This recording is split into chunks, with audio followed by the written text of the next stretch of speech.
Hello everyone, welcome back to my YouTube channel. मैं हूं इरशाद और आप देख रहे हैं सुना का चैनल। दोस्तों हमारे साथ मौजूद हैं Simal Shaikh. Hello my YouTube family, कैसे हैं आप लोग? उम्मीद करती हूँ खैरियत से होंगे, जहाँ होंगे खुश होंगे। जी दोस्तों, आज फिर एक नई वीडियो की रिएक्शन के लिए आपके सामने मौजूद हैं। वीडियो तो आप बहुत सारी देखते हैं। आज जो वीडियो हम आपके सामने लेके आए हैं वो एक इन्फॉर्मेटिव वीडियो है और बहुत ज़्यादा इन्फॉर्मेशन आपको मिलेगी कि क्या क्या हो रहा है और किस और कौन कौन से जो कंट्री हैं वो आगे जा रही हैं। तो इस वीडियो में आपको नजर आएगा। तो चलते हैं पहले वीडियो की जानिब। वीडियो की जानिब। वीडियो में जाने से पहले हमारे चैनल को आप लाइक कमेंट सब्सक्राइब करना नहीं भूलिएगा। बेल के आइकन को जरूर प्रेस कीजिएगा ताकि सारी न्यू आने वाली वीडियोस आप तक पहुंचती रहे और सजेस्ट और कमेंट जरूर किया करें। जी दोस्तों चलते हैं वीडियो की जानिब। वीडियो का टाइटल है 10 states will make India economy super power to by 2030। तो देखते हैं कि 2030 तक ये कहाँ होगा। पांचवी सबसे बड़ी अर्थव्यवस्था है। अकॉर्डिंग टू IMF भारत की नॉमिनल GDP $3.5 ट्रिलियन है। PPP परचेजिंग पावर पैरिटी के हिसाब से भारत दुनिया की तीसरी सबसे बड़ी अर्थव्यवस्था है। भारत की GDP PPP $11.7 ट्रिलियन है। तो ये भारत की अर्थव्यवस्था का हाल है। कई एक्सपर्ट्स का मानना है कि आने वाले 10 साल में भारत बहुत तेजी से ग्रो करने वाला है और दुनिया की तीसरी सबसे बड़ी अर्थव्यवस्था बनने वाला है। तो भारत की अर्थव्यवस्था में कौन से वो टॉप 10 स्टेट्स सबसे ज्यादा कंट्रीब्यूट करने वाले हैं, आइए जानते हैं। तो नमस्कार दोस्तों, स्वागत करते हैं आपका चार्जिंग पॉइंट हिंदी में। दोस्तों आज के इस वीडियो में हम जानेंगे भारत के उन 10 स्टेट्स के बारे में जो भारत को $10 ट्रिलियन इकोनॉमी बनने में सबसे ज्यादा हेल्प करने वाले हैं। तो जानने के लिए जुड़े रहिए आप इस वीडियो के साथ। $10 ट्रिलियन बहुत बड़ी रकम है। महाराष्ट्र भारत का इंडस्ट्रियल और फाइनेंशियल स्टेट है। महाराष्ट्र के पास मुंबई और पुणे जैसी सिटीज है। मुंबई को भारत का फाइनेंशियल कैपिटल कहा जाता है। मुंबई में आपको सभी बड़ी बड़ी कंपनीज, बैंक्स, फाइनेंशियल सर्विसेज के हेड ऑफिस मिल जाएंगे। मैन्युफैक्चरिंग यूनिट भी देखने को मिलता है। पुणे को महाराष्ट्र का एजुकेशनल हब कहा जाता है। इसके अलावा पुणे में आपको बड़ी बड़ी IT कंपनीज के ऑफिसेज भी देखने को मिल जाएंगे। महाराष्ट्र की GDP $430 बिलियन है और पिछले 5 सालों में महाराष्ट्र की ग्रोथ रेट 8.4% रही है। फाइनेंशियल ईयर 2021 में महाराष्ट्र ने $58.41 बिलियन का एक्सपोर्ट किया था। अक्टूबर 2019 से जून 2022 तक महाराष्ट्र में $44 बिलियन का FDI आया था। महाराष्ट्र जिस हिसाब से ग्रो कर रहा है, आने वाले समय में उम्मीद की जा रही है कि भारत का पहला $1 ट्रिलियन इकोनॉमी वाला स्टेट महाराष्ट्र बन सकता है। महाराष्ट्र के पास सब कुछ है, रिसोर्सेज है, एग्रीकल्चर है, इंडस्ट्रीज है, IT सेक्टर है, स्किल्ड लेबर फोर्स है, टूरिज्म है। इसके अलावा महाराष्ट्र के पास 16 एयरपोर्ट है, 2 मेजर और 48 माइनर पोर्ट्स हैं। भारत का largest port JNPT port Maharashtra में, जो उसे एक्सपोर्ट के लिए वेल कनेक्टेड बनाता है। तो भारत को $10 ट्रिलियन इकोनॉमी बनने में महाराष्ट्र बहुत सपोर्ट देने वाला है। बहुत जबरदस्त। कर्नाटका को knowledge capital of India, IT hub of India, innovation and startup hub of India कहा जाता है। वर्ल्ड का 4th largest technology cluster Karnataka में। बेंगलुरु में आपको 400 से ज्यादा ग्लोबल R&D सेंटर और 4000 से ज्यादा स्टार्टअप देखने को मिल जाएंगे। कर्नाटका की GDP $243 बिलियन है और पिछले 5 सालों में कर्नाटका की ग्रोथ रेट 8.7% रही है। FDI के मामले में कर्नाटका भारत में दूसरे नंबर पे आता है। अक्टूबर 2019 से जून 2022 के बीच कर्नाटका में $36.83 बिलियन का FDI आया था। कर्नाटका में 34 ऑपरेशनल स्पेशल इकोनॉमिक जोन है। कर्नाटका में आपको automobiles, electronics, biotechnology, pharmaceutical, textile, chemical की मैन्युफैक्चरिंग यूनिट देखने को मिल जाएगी। कर्नाटका में एग्रीकल्चर सेक्टर भी बहुत ज़्यादा स्ट्रॉन्ग है। कर्नाटका का 64% एरिया कल्टीवेटेड है। कर्नाटका में राइस, रगी, ज्वार, मेज, पल्सेस की बड़ी मात्रा में खेती होती है। इसके अलावा कर्नाटका में काजू, कोकोनट, सुपारी, इलायची, चिलीज, कॉटन, शुगर केन और टोबैको की भी बड़ी मात्रा में खेती होती है। कर्नाटका के पास बेंगलुरु है, जिसे भारत का सिलिकॉन वैली कहा जाता है। बेंगलुरु में आपको सबसे ज्यादा यूनिकॉर्न देखने को मिल जाएंगे। भारत की 60% बायोटेक्नोलॉजी कंपनीज बेंगलुरु में बेंगलुरु में आपको मेजर IT कंपनी जैसे कि TCS, Infosys, Google, Mahindra and Mahindra financial services, Amazon, IBM, Intel के ब्रांचेस देखने को मिल जाएंगे। फाइनेंशियल ईयर 2021-22 में कर्नाटका ने $25.87 बिलियन का मर्चेंडाइज एक्सपोर्ट किया था। 38.8 बिलियन का इलेक्ट्रॉनिक्स और कंप्यूटर एक्सपोर्ट किया था। सॉफ्टवेयर एक्सपोर्ट के मामले में भारत में कर्नाटका नंबर 1 है। देखो कर्नाटका के पास सब कुछ है, एग्रीकल्चर है, मैन्युफैक्चरिंग है, IT है, टूरिज्म है। अकॉर्डिंग टू एक्सिम बैंक 2024-25 तक कर्नाटका का मर्चेंडाइज एक्सपोर्ट 35.3 बिलियन और software and services export $150 billion तक पहुंच जाएगा। तो देखा जाए भारत को $10 ट्रिलियन इकोनॉमी बनाने में कर्नाटका बहुत मेजर रोल प्ले करने वाला है। नॉर्थ ईस्ट में अगर कोई स्टेट है जो भारत को $10 ट्रिलियन इकोनॉमी बनाने में सबसे ज़्यादा हेल्प करने वाला है तो वो स्टेट है असम। असम को टी, सिल्क और बायोडाइवर्सिटी के लिए जाना जाता है। देश का 50% टी प्रोडक्शन असम में होता है। असम की GDP $57 बिलियन है और पिछले 7 सालों में असम 11.2% से ग्रो कर रहा है। फाइनेंशियल ईयर 2021 में असम ने $415 बिलियन का एक्सपोर्ट किया था। असम टी, पेट्रोलियम प्रोडक्ट वो सबसे ज़्यादा एक्सपोर्ट करता है। देखो असम में बहुत पोटेंशियल है। असम के पास बहुत ही अच्छी फर्टाइल लैंड है और अब असम की स्टेट गवर्नमेंट असम में एग्रीकल्चर सेक्टर को बूस्ट करने में लगी हुई है। इसके अलावा असम में पेट्रोलियम और नेचुरल गैस भी है, साथ में कई सारे मिनरल्स जैसे कि ग्रेनाइट, लाइमस्टोन भी है जो आने वाले समय में असम को ग्रो करने में हेल्प करेंगे। इसके अलावा असम में घूमने की कई जगह है। असम में 5 नेशनल पार्क्स हैं, 18 वाइल्ड लाइफ सेंचुरीज हैं। असम की गवर्नमेंट असम के टूरिज्म को बूस्ट करने में लगी हुई है जिससे असम का रेवेन्यू बढ़ सके। अगर भारत सरकार असम में फोकस करे तो भारत का ट्रेड और एक्सपोर्ट्स को बढ़ाने में असम बहुत क्रिटिकल रोल प्ले कर सकता है क्योंकि असम बांग्लादेश और म्यांमार दोनों से वेल कनेक्टेड है। इसके अलावा असम भारत के नॉर्थ ईस्ट का गेटवे है। सिक्योरिटी पर्पस के लिए भी असम भारत के लिए बहुत इंपॉर्टेंट है। अच्छा। उत्तर प्रदेश भारत का सबसे ज्यादा आबादी वाला राज्य है पर डेवलपमेंट के मामले में बहुत पिछला राज्य है। पिछले 70 सालों से यूपी को करप्शन, क्राइम, कास्ट, इनइक्वालिटीज के नाम से जाना जाता है। और पिछले 5-6 सालों में यूपी ने अपना पोटेंशियल पूरे देश को दिखाया है। उत्तर प्रदेश की GDP $248 बिलियन है। पिछले 5 सालों में यूपी की ग्रोथ रेट 8.4% रही है। पर कैपिटा इनकम यूपी की पिछले 5 सालों में डबल हुई है। 2017 में यूपी की पर कैपिटा 42,000 रुपए थी, वहीं 2021 में यूपी की पर कैपिटा इनकम बढ़ के 94,000 रुपए हो गई है। According to NITI Aayog multi dimensional poverty index की रिपोर्ट के अनुसार 2017 में यूपी में पॉवर्टी रेट 37.79% थी, वहीं 2021 में यूपी की पॉवर्टी रेट गिर के 26.4% पे आ गई है। फाइनेंशियल ईयर 2022 में यूपी ने लगभग $21 बिलियन का मर्चेंडाइज एक्सपोर्ट किया था। और जैसे जैसे यूपी में क्राइम कम हो रहा है, यूपी में इंडस्ट्रीज बढ़ रही हैं। इसके अलावा यूपी का टूरिज्म भी बहुत तेजी से ग्रो कर रहा है और आने वाले समय में ये और तेजी से ग्रो करने वाला है क्योंकि योगी सरकार यूपी में टेम्पल टूरिज्म को बढ़ाने के लिए बहुत काम कर रही है। वाराणसी, अयोध्या, प्रयागराज, मथुरा ये सब टेम्पल टूरिज्म के लिए बहुत फेमस है। इसके अलावा यूपी के पास नोएडा है जहाँ पे मेजर IT कंपनीज के ऑफिसेज हैं। कई कंपनीज के मैन्युफैक्चरिंग प्लांट हैं। एशिया का सबसे बड़ा सैमसंग का मैन्युफैक्चरिंग प्लांट नोएडा में है। इसके अलावा पिछले 5-6 सालों में यूपी में इंफ्रास्ट्रक्चर भी बहुत स्ट्रांग हुआ है। यूपी भारत के 9 अदर स्टेट से 48 नेशनल हाईवे के थ्रू वेल कनेक्टेड है। इसके अलावा यूपी का बॉर्डर नेपाल से भी वेल कनेक्टेड है। इसके अलावा पिछले 5 सालों में यूपी भारत का one of the most investor friendly state बन गया है। ईज ऑफ डूइंग बिजनेस में यूपी की रैंक 2nd है। यूपी के पास लार्ज चीप लेबर फोर्स है, साथ में बहुत सारी जगह भी खाली पड़ी है जहाँ पे इंडस्ट्रीज लगाई जा सकती हैं। तो यूपी में मैन्युफैक्चरिंग को बढ़ाने के लिए 2020 में यूपी गवर्नमेंट ने न्यू इलेक्ट्रॉनिक मैन्युफैक्चरिंग पॉलिसी 2020 और यूपी स्टार्टअप पॉलिसी 2020 इंट्रोड्यूस की थी जिससे यूपी में लोकल मैन्युफैक्चरिंग और न्यू स्टार्टअप ओपन हो सके। इसके अलावा यूपी में सबसे ज़्यादा लोग एग्रीकल्चर सेक्टर से जुड़े हुए हैं। यूपी एग्रीकल्चर के मामले में नंबर 1 है। Government policy, grains, fruit, vegetable का यूपी लार्जेस्ट प्रोड्यूसर है। तो यूपी में एग्रीकल्चर सेक्टर को बढ़ाने के लिए योगी सरकार टेक्नोलॉजी को इंट्रोड्यूस कर रही है जिससे प्रोडक्टिविटी को इंक्रीज किया जा सके और साथ में यूपी का एग्रीकल्चर एक्सपोर्ट भी बढ़ सके। एग्रीकल्चर के अलावा यूपी गवर्नमेंट टेक्सटाइल सेक्टर पे भी बहुत काम कर रही है। यूपी टेक्सटाइल में भी बहुत अच्छा है। कई मेजर टेक्सटाइल इंडस्ट्री आपको बनारस, प्रयागराज, कानपुर, लखनऊ में भी देखने को मिलेगी। तो देखा जाए जैसे जैसे फ्यूचर में यूपी ग्रो करेगा, भारत भी तेजी से $10 ट्रिलियन की इकोनॉमी बनेगा। बनारस की साड़ी। मध्य प्रदेश के पास फ्यूल, मिनरल्स, कोल और प्रेशियस स्टोन्स का भंडार है। लेकिन एमपी थोड़ा भारत का पीछे इकलौता है। डायमंड प्रोड्यूसिंग स्टेट है। पीछे एमपी में 300 फार्मास्यूटिकल और 30 ऑटो कंपोनेंट्स की यूनिट्स है। प्रदेश। एमपी की GDP $150 बिलियन और पिछले 5 सालों की एवरेज ग्रोथ रेट 11.3% है। मध्य प्रदेश एक सोया हुआ शेर है। अच्छा, 300 मध्य प्रदेश जाएगा वो बहुत तेजी से भागेगा। ऐसा इसलिए क्योंकि मध्य प्रदेश आज भी एक एग्रीकल्चर स्टेट है पर मध्य प्रदेश में मैन्युफैक्चरिंग को बूस्ट देने के लिए बहुत सारे स्पेशल इकोनॉमिक जोन बनाए जा रहे हैं और इससे धीरे धीरे मध्य प्रदेश में मैन्युफैक्चरिंग बढ़ भी रही है। गुजरात भारत का one of the most industrial developed state है। 300 गुजरात में 46 पोर्ट्स हैं और 18 एयरपोर्ट्स हैं जो उसकी कनेक्टिविटी को स्ट्रॉन्ग बनाते हैं। गुजरात के पास 25 स्पेशल इकोनॉमिक जोन है। बहुत बड़ा। गुजरात में आपको chemical, petrochemical, dairy, drugs and अच्छा, 18 एयरपोर्ट्स हैं। वल्लभ भाई पटेल का। ज्वेलरी, हाँ। टेक्सटाइल एंड इंजीनियरिंग की वल्लभ भाई मैन्युफैक्चरिंग पटेल यूनिट की वो है देखने ना को मिल जाएगी। मूर्ति। Gujarat world's largest process diamond का प्रोड्यूसर है। वर्ल्ड का 72% प्रोसेस डायमंड अकेले गुजरात प्रोड्यूस हर करता चीज़ है है। और भारत का 80% डायमंड एक्सपोर्ट अकेले गुजरात करता है।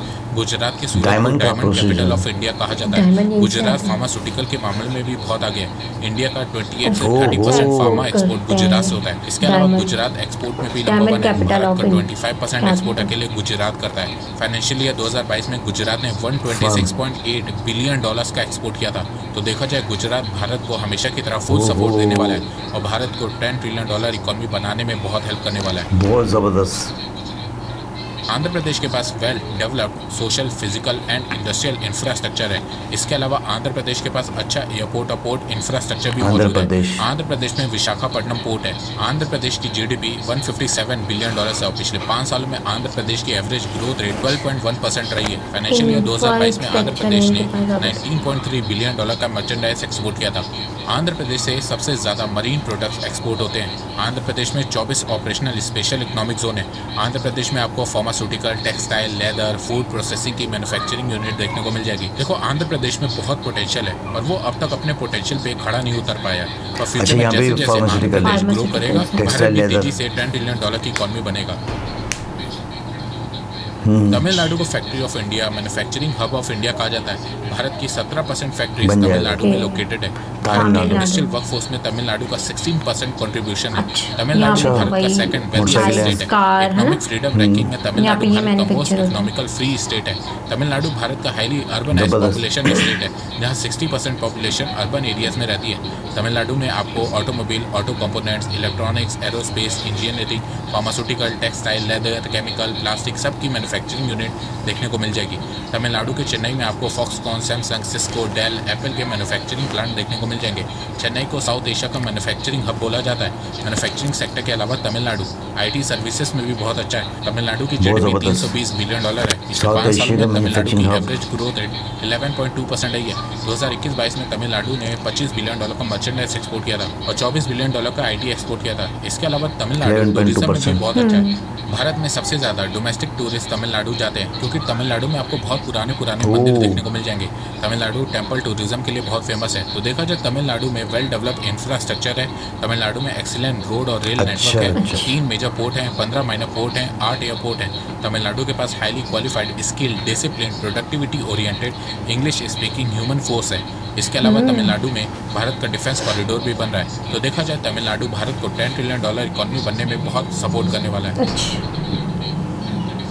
2014 में आंध्र प्रदेश से अलग होकर तमिलनाडु में काफी तेलंगाना कुछ है। फॉर्म हुआ बहुत था, जबरदस्त। पर उसके बावजूद तेलंगाना में बहुत पोटेंशियल है, क्योंकि तेलंगाना के पास पहले से ही तेलंगाना। वेल रेडीमेड इंफ्रास्ट्रक्चर मौजूद है। हैदराबाद इसकी तेलंगाना। कैपिटल है और हैदराबाद को आईटी कैपिटल कहा जाता है। फाइनेंशियल ईयर 2022 में हैदराबाद ने $23 बिलियन का आईटी एक्सपोर्ट किया था। अच्छा। तेलंगाना की जीडीपी $167 ओह, बिलियन हैदराबाद है और उसकी पिछले 5 कैपिटल सालों की है। Average growth Telangana. 12.3% रही है। तेलंगाना टूरिज्म के लिए भी बहुत फेमस है। तेलंगाना में 477 टूरिस्ट डेस्टिनेशन है। तो देखा जाए फ्यूचर में तेलंगाना भारत को $10 ट्रिलियन इकोनॉमी बनाने में बहुत हेल्प करने वाला है। अब तक मैंने आपको 9 स्टेट के बारे में बताया है। लास्ट में मैं एक यूनियन बहुत टेरिटरी को जबरदस्त। ऐड करूंगा, क्योंकि इस यूटी की इंपॉर्टेंस भारत की ग्रोथ में बहुत ज़्यादा है। और इस यूटी का नाम है जम्मू अब कश्मीर। 10वां हिमालय की स्टेट गोद कौन में सा है? बसा जम्मू कश्मीर अपनी नेचुरल ब्यूटी के लिए दुनिया भर में बहुत मशहूर है। आपने ये सुना ही होगा कि अच्छा। अगर धरती पर कहीं स्वर्ग है तो ओह। यही है। देखा जाए तो जम्मू जम्मू कश्मीर के कश्मीर। पास सब कुछ है। नेचुरल एनवायरनमेंट ब्यूटी है, के लिए। ब्यूटीफुल ब्यूटी प्लेसेस के है, लिए। ब्यूटी एग्रीकल्चर तो no है, doubt वर्ल्ड की जम्मू टॉप कश्मीर टूरिस्ट में है। डेस्टिनेशन बनने के लिए सब कुछ है। पर आर्टिकल 370 जन्नत। के चलते जम्मू कश्मीर ग्रो नहीं कर पा रहा दूसरा था। जन्नत और जब है। से आर्टिकल 370 स्क्रैप हुआ है, तब से जम्मू कश्मीर तेजी से ग्रो कर रहा है। 2021-22 में जम्मू कश्मीर की ग्रोथ रेट 14.6% थी। 2022 में जम्मू कश्मीर में 1.8 करोड़ टूरिस्ट आए थे, जिसमें से 26.73 लाख टूरिस्ट कश्मीर वैली गए थे, जो पिछले 30 सालों में सबसे ज़्यादा है। इसके अलावा 2023 में जम्मू कश्मीर का टूरिस्ट फुटफॉल 10 से 15% 1.8 और करोड़। इंक्रीज होने वाला है, क्योंकि ओह। भारत देखा सरकार ने आपके जम्मू पीछे? कश्मीर हाँ। में 75 न्यू टूरिस्ट डेस्टिनेशन ओपन किए। देखो भारत के टूरिज्म इंडस्ट्री की ग्रोथ के लिए जम्मू कश्मीर बहुत इंपॉर्टेंट टूरिज्म जो है है। ना। इसके अलावा जम्मू कश्मीर हैंडीक्राफ्ट के लिए भी बहुत फेमस है। हैंडीक्राफ्ट इंडस्ट्री भी जम्मू कश्मीर में बहुत तेजी से ग्रो कर रही है। जम्मू कश्मीर हॉर्टिकल्चर, फ्लोरिकल्चर के लिए भी बहुत फेमस है। 2021-22 में जम्मू ओह। कश्मीर में रिकॉर्ड $246 मिलियन का एक्सपोर्ट किया था। इस समय जम्मू कश्मीर की जीडीपी सिर्फ $26 बिलियन है। और जब से जम्मू कश्मीर से आर्टिकल 370 स्क्रैप हुआ है, तब से जम्मू कश्मीर एक्सपोर्ट बहुत किया तेजी था। से डेवलप हो रहा है। और आने वाले समय में जम्मू कश्मीर बहुत तेजी से ग्रो भी करने वाला है, क्योंकि जम्मू कश्मीर में बहुत से बिजनेसमैन इन्वेस्ट कर रहे हैं। यूएई भी इन्वेस्ट कर रहा है। इसके अलावा अब जब जम्मू कश्मीर यूटी बन चुका है, जिसके चलते जम्मू कश्मीर को सेंट्रल गवर्नमेंट की तरफ से बहुत से फाइनेंशियल बेनिफिट भी मिलने वाले हैं, जो कि भारत के हर यूटी को मिलते हैं। अब इससे जम्मू कश्मीर का हॉर्टिकल्चर बढ़ेगा, फ्लोरिकल्चर बढ़ेगा, हैंडीक्राफ्ट इंडस्ट्री बढ़ेगी, हैंडलूम इंडस्ट्री बढ़ेगी, जिससे ओवरऑल जम्मू कश्मीर और भारत का एक्सपोर्ट भी बढ़ेगा। जो पेंडिंग प्रोजेक्ट जम्मू कश्मीर में पड़े हुए थे वो सब अब पूरे होंगे, जिससे इंफ्रास्ट्रक्चर मजबूत होगा, जिसके चलते बहुत सी प्राइवेट कंपनीज जम्मू कश्मीर में आएंगी, जिससे वहाँ के लोकल लोगों को एम्प्लॉयमेंट भी मिलेगी। इसके अलावा मूवीज़ की शूटिंग भी जम्मू कश्मीर में स्टार्ट होने लगेगी, जिससे जम्मू कश्मीर का टूरिज्म सेक्टर भी बहुत तेजी से बढ़ेगा, जिससे वहाँ के लोकल लोगों की इनकम भी बढ़ेगी। तो देखा जाए जम्मू कश्मीर का आने वाला फ्यूचर बहुत ही शानदार होने वाला है और भारत को $10 ट्रिलियन ग्रो हो जाएगा अगर ये सारी चीजें हो जाएंगी तो दोस्तों ये थे वो 10 स्टेट और यूनियन टेरिटरी जो भारत को $10 ट्रिलियन इकोनॉमी बनने में हेल्प करेगी। स्टाइल है ना, भारत के 5 स्टेट ऐसे भी हैं जो भारत की अर्थव्यवस्था पे बोझ बनते जा रहे हैं और वो 5 स्टेट वेस्ट बंगाल, केरला, बिहार, राजस्थान और पंजाब हैं। एक्चुअली आरबीआई ने हाल ही में जारी एक रिपोर्ट में बताया कि देश के 5 राज्यों के हालात ज्यादा कर्ज लेने से खराब हो गए हैं। भारत सरकार ने देश के ऊपर कितना कर्ज होना चाहिए और राज्यों के ऊपर कितना कर्ज होना चाहिए उसके लिए एनके सिंह एक्सपर्ट कमेटी बनाई थी। इसमें बताया गया है कि किसी भी स्टेट का डेट टू जीडीपी रेशियो 20% से ज़्यादा नहीं होना चाहिए।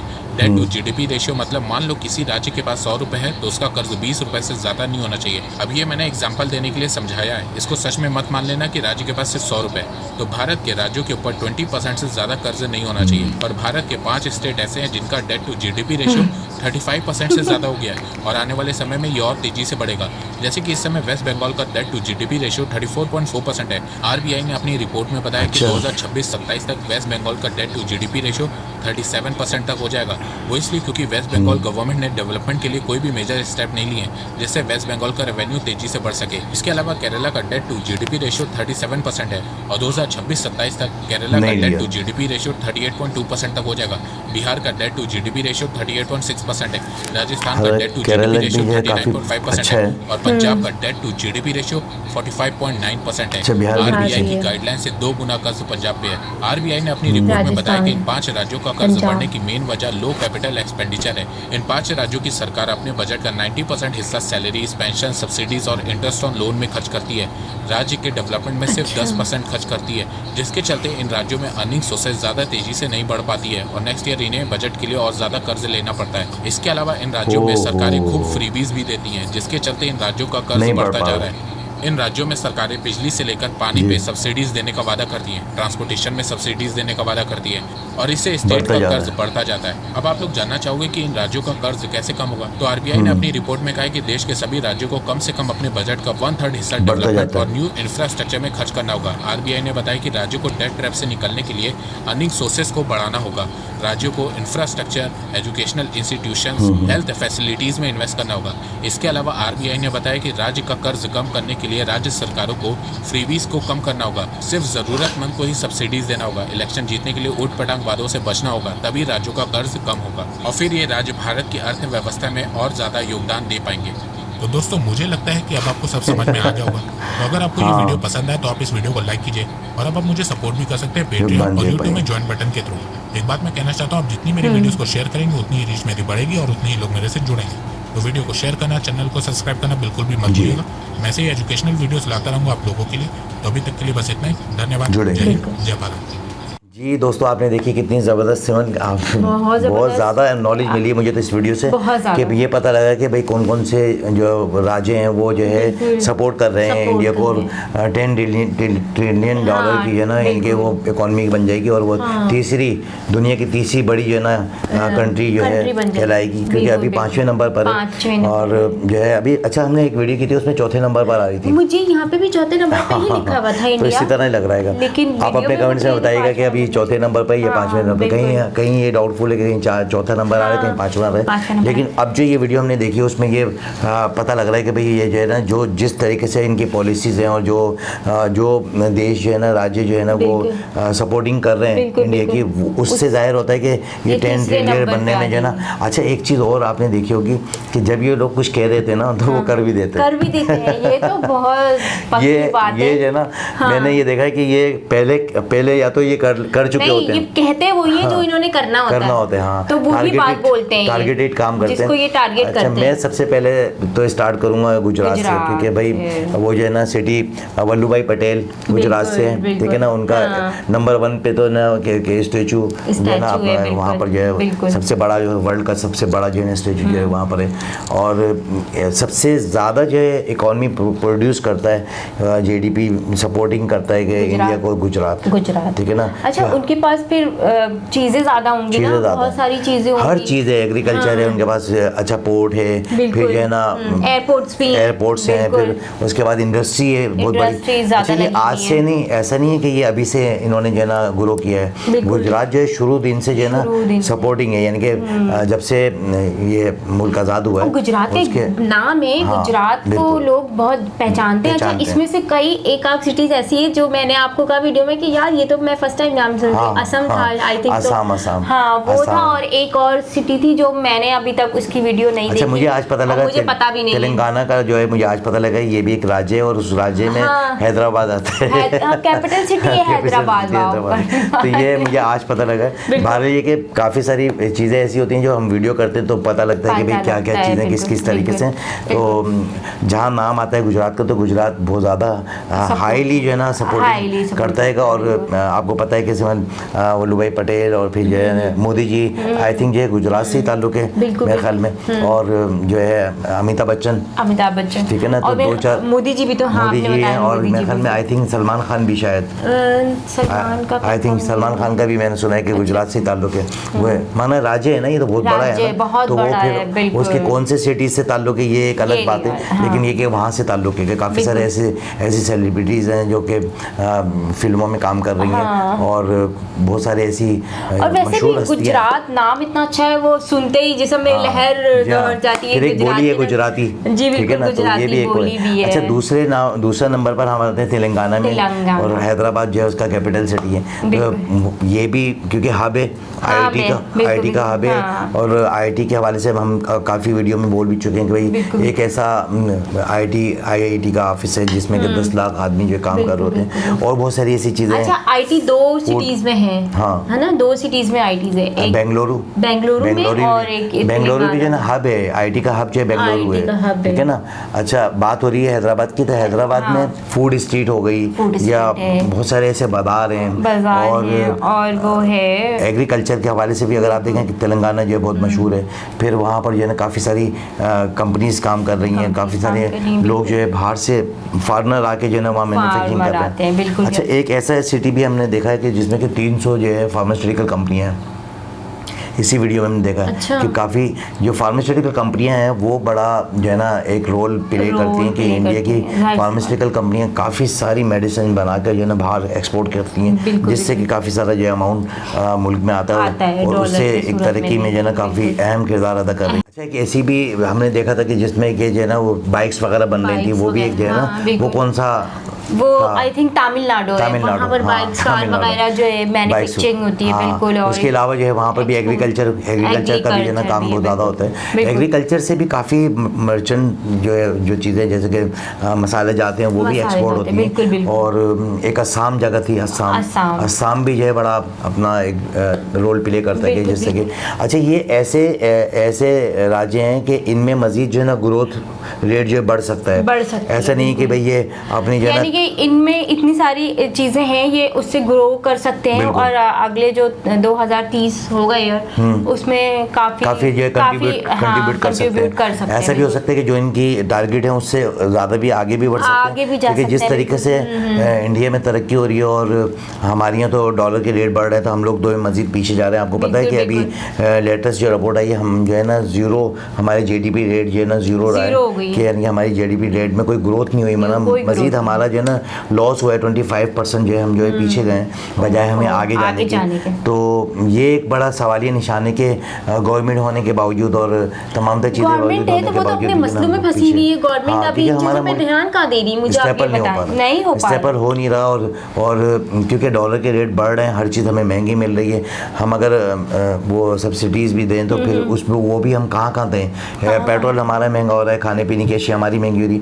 आने वाले लम्हे में अभी आपने सुना बिजली पे भी पैसे बढ़ गए, बिजली पे पैसे बढ़ गए, 50% जो है गैस के ऊपर पैसे बढ़ गए। और आज तो सुबह गैस आई भी नहीं है सुबह गैस नहीं थी हमारी, रात में भी गैस चली जाती है 11 बजे के बाद। ये एक बड़ा एक सवालिया निशान है कि हम लोग जो है, हमारा जो घेर है वो पीछे की तरफ रिवर्स जा रहा है और इंडिया का घेर जो आगे जा रहा है, चौथे घेर में जा रहा है इंडिया जो ना बाहर में भी जरूरी नहीं है चौथे पे अभी जा रहा है, तीसरे पे भी आ सकता है, दूसरे पे भी आ सकता है। नहीं माना ये कि चौथे घेर में गाड़ी तेज चलती है तो तेजी से जो है ना ग्रो कर रहा है। मेरा मकसद ये बताने का अब वो आगे जाएगा, पीछे नहीं आएगा क्योंकि लाजमी। अच्छा हमारी यहाँ जो महंगाई हुई है, महंगाई की शरह दिन ब दिन बढ़ रही है बजाय कम होने के, कि ऐसी कोई पॉलिसीज नहीं आ रही है। पॉलिसी मेकर जो हैं भी तो उनसे काम नहीं लिया जा रहा। जो हमारे वजीर ख़जाना है वो बड़ा उन्होंने जो सोचा था कि मैं ऐसे करूँगा वैसे करूँगा, वो तमाम तरह पॉलिसीज़ फेल हो गई और जिस पर जो है ना वो जो उम्मीदें थी वो सारी की सारी जो है धरी की धरी रह गई। तो बहरहाल ये कि ये भी एक हमारे जो पड़ोसी हैं मुल्क है वो एक ग्रो कर रहा है, तो उनको देख के भी जो है ना बंदा जो है थोड़ा सा सोचता है कि यार ये ग्रो कर रहे हैं तो हम क्यों नहीं कर रहे। तो हमें अपने अखराजात में कमी लानी चाहिए और हमारे पास भी वैसे ही मिनिस्टर ऐसे ही लोगों को आगे लाना चाहिए कि जो कि मुल्क की जो ना बेनिफिट में जो है काम करें, बजाय इसके कि वो अपने बंगले बनाए और ये करें वो करें। तो ये चीज़ें जो है बड़ा एक सवालिया निशान है कि वही लोग इंडिया में भी काम कर रहे हैं और वैसे ही मिनिस्टर हैं, उनको इतनी ज़्यादा फैसिलिटीज़ नहीं मिलती जितनी कि हमारे मिनिस्टरों को मिलती है।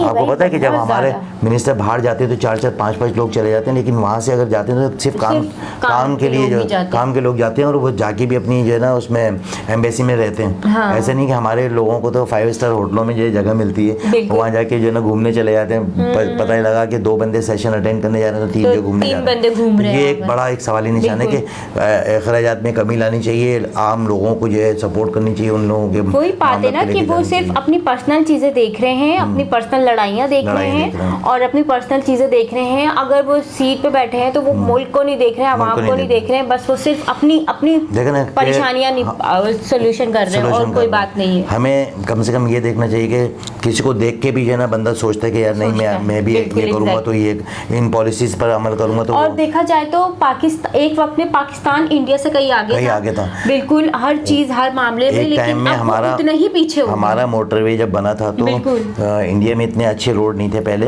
जितना, यानी कि नवाज शरीफ के पहले दौर में जब रोड बना और मेट्रो बना, तो मेट्रो जब ये रोड बनाया तो उसको देख के काफ़ी सारे लोग जो है हैरान हो गए कि भाई इतना अच्छा रोड बना दिया, इतना अच्छा रोड, क्योंकि पैसा लगा मुल्क के ऊपर लगा और नज़र भी आया, ठीक है ना। अब पैसा लग नहीं रहा, नज़र भी नहीं आ रहा। इंफ्रास्ट्रक्चर हमारा तकरीबन 30 साल से हमारा इंफ्रास्ट्रक्चर जो है एक जगह पर रुका हुआ है, कोई तरक्याती काम नहीं हो रहा है, कुछ नहीं हो रहा है। बस एक प्रोजेक्ट स्टार्ट होता है भी तो वो ऐसा खस्ता हालत में जो है छोड़ दिया जाता है, वो दोबारा से पैसे ज़ाया हो जाते हैं। तो बहरहाल बड़ा एक सवाली निशान है हम लोगों के ऊपर। और अब जो चीज़ें नज़र आएंगी और जो चीज़ें ग्रो करेंगी तो उनकी तारीफ़ करना भी बहुत ज़रूरी है, खुशी की बात है। अच्छा एक चीज़ ये कि वो कश्मीर के हवाले से, कश्मीर जो है वो बहुत तेज़ी से ग्रो कर रहा है। 10वां शहर है ना, 10वां नहीं है मीन के इस वीडियो में 10वें नंबर पे उन्होंने बताया है। लेकिन ये इन्होंने जो अपना एक वो बनाया कि भाई हमने जो है ना एक कहते हैं ना फोरकास्ट निकालते हैं, तो फोरकास्ट जो है वो ये है कि कश्मीर से टूरिज़्म जो है बहुत ज़्यादा मिलेगा, यानी कि टूरिस्ट हर बंदा चाहता है कि मैं कश्मीर जाके देखूं, मेरा भी दिल चाहेगा, आपका भी दिल चाहेगा। अभी हमने दो ही वीडियो देखी हैं हमने, उसमें जो है आपने देखा कि वो जो है सेल्फी पॉइंट जो बनाया है और बहुत सारी जगहें जो है ना टूरिज़्म के लिए अनाउंस कर रहे हैं। तो मैं समझता हूँ कि आगे चल के जो है ना टूरिस्ट जो है ना बढ़ जाएंगे और वो जो है GDP में जो काफ़ी हद तक जो है ना रोल प्ले करेगा। उसके अलावा और भी बहुत सारे राज्य हैं कि जहाँ पर जो है ना ग्रोथ रेट जो है इनका बढ़ सकता है। अच्छा महाराष्ट्र और कर्नाटका भी जो है ना वो भी बड़ा अहम रोल प्ले करते हैं। और उत्तर प्रदेश का नाम जो है एक बड़ा एक नाम है उत्तर प्रदेश में भी जो है ना, क्योंकि उत्तर प्रदेश को यूपी भी कहते हैं ना, तो तेलंगाना भी तो है, तेलंगाना भी है, तो यूपी भी एक बड़ा एक मेन रोल प्ले कर रहा है, क्योंकि काफ़ी अरसे से पहले पीछे ज़्यादा अब आगे की तरफ जा रहा है, क्योंकि उसमें मेरे ख्याल में आई थिंक शायद योगी जी वहाँ पर हैं उत्तर प्रदेश में, शायद उत्तर प्रदेश में योगी जी हैं, उत्तर प्रदेश को जो है ना उन्होंने संभाला हुआ है और वहाँ पर काफ़ी जो है ना फैक्ट्रीज आ रही हैं, काफ़ी सारे फॉरेनर जो है अपनी फैक्ट्री लगा रहे हैं। वहाँ का जो इंफ्रास्ट्रक्चर है वो बड़ा चेंज हो गया है। हाईवेज जो है उन्होंने बनाए हैं, वो हाईवेज से जो इनकी इनकम आती है वो एक अलग एक वो है कि बहुत ज़्यादा वाफर तादाद में पैसे मिलते हैं, क्योंकि नाका चुंगी के जो पैसे होते हैं तो वो एक गाड़ी जा रही है और एक आ रही है, तो पता लगा 50,000 गाड़ियाँ गई और 50,000 वापस आई, तो वो पैसे के सीधे पैसे जमा हो गए। और ये बड़ा एक मेन रोल प्ले करती हैं हाईवेज जो है ना। और बाकी नितिन गडकरी जी का नाम अगर मैं ना लूँ उस हवाले से कि इंफ्रास्ट्रक्चर चेंज करने में नितिन गडकरी जी का बड़ा एक अहम रोल है। और उन्होंने जो रोड्स बनाए, उन्होंने जो ब्रिज बनाए, उन्होंने जो इंफ्रास्ट्रक्चर चेंज किया, वो एक बहुत बड़ा जो है रोल प्ले करता है। और मिनिस्टर जो है अपना रेलवे के, उन्होंने बड़ा अच्छा रोल प्ले किया कि काफ़ी हद तक जो है ना रेलवे को जो है इम्प्रूव कर दिया। तो दोस्तों आपने देखी कितनी ज़बरदस्त ये वीडियो थी। और कोई ऐसी चीज़ रह गई हो तो माजरत, क्योंकि ऑलरेडी वीडियो काफ़ी लंबी थी और हमारी बातें भी काफ़ी लंबी हो गई है। तो अक्सर लोग हमें कहते भी हैं कि यार आपकी वीडियो बहुत बड़ी होती है, लेकिन हम ये सोचते हैं कि हम इतनी बात करें, हम चाहते हैं कि हर चीज़ डिटेल में आपको बताएं, और जो हम देख रहे होते हैं वही चीज़ आपको बता रहे होते हैं कि ये चीज़ें हैं। हमें ये फील होता है कि हमने ये चीज़ नहीं बताई, क्या पता वो बोलेंगे आपने तो ये बताया नहीं, तो इसलिए थोड़ी सी लंबी हो जाती है। हाँ, और मसला ये कि वीडियोस इतनी अच्छी होती हैं, जब तक डिटेल में बात ना किया जाए मज़ा ही नहीं आता। अगर वीडियो अच्छी देख रहे हैं और हम उसकी तारीफ ना करें तो वो भी गलत हो जाएगा। और वीडियो देख के अगर हम ये बोलते बहुत अच्छा था तो वो भी नहीं अच्छा लगेगा। मस्का लगा रहे हैं सिर्फ, लेकिन ये क्या, तो आप लोगों को तो खुद भी पता है कि तमाम चीज़ें जो नजर आ रही थी उसके ऊपर ही डिस्कस करनी होती है। तो बहरहाल ये कि बड़ा अच्छा लगा कि काफ़ी सारी इस वीडियो से मुझे भी इंफॉर्मेशन मिली, और आपके पास तो ऑलरेडी पहले से होती भी इंफॉर्मेशन। और कई लोग ऐसे होते हैं जिनको नहीं पता होता, तो हमारी कोशिश होती है कि हम वो इंफॉर्मेशन आपको दें जो कि आपको नहीं पता। खुद वाकई इंडिया की वीडियोस देख के मैं तो खुद हैरान हो जाती हूँ कि वाकई ये भी चीज़ें, खुशी भी होती है कि भाई देखो ये लोग काम कर रहे हैं, और ईमानदारी से जो लोग काम करते हैं, बड़ी खुशी होती है। और अक्सर महफिल में बैठ के तो मैं ये कहती हूँ हमारे यहाँ क्या हो रहा है, हमारे यहाँ तो कुछ नहीं हो रहा, आप जाकर इंडिया को देखो वहाँ क्या क्या चीज़ें हो रही हैं। जो यानी कि इसी वीडियो में आपने ब्रिज देखे, पुल देखे, किस तरीके से जो ड्रोन के शूट थे वो कितने अच्छे लग रहे थे। बहरहाल इसके साथ ही मुझे और सीमा शेख को इजाज़त दें, मिलते हैं नेक्स्ट वीडियो में दोबारा मुलाकात होगी। बहुत सारा ख्याल रखिएगा, मिलते हैं नेक्स्ट वीडियो में, तब तक के लिए अल्लाह हाफिज़। अल्लाह हाफिज़।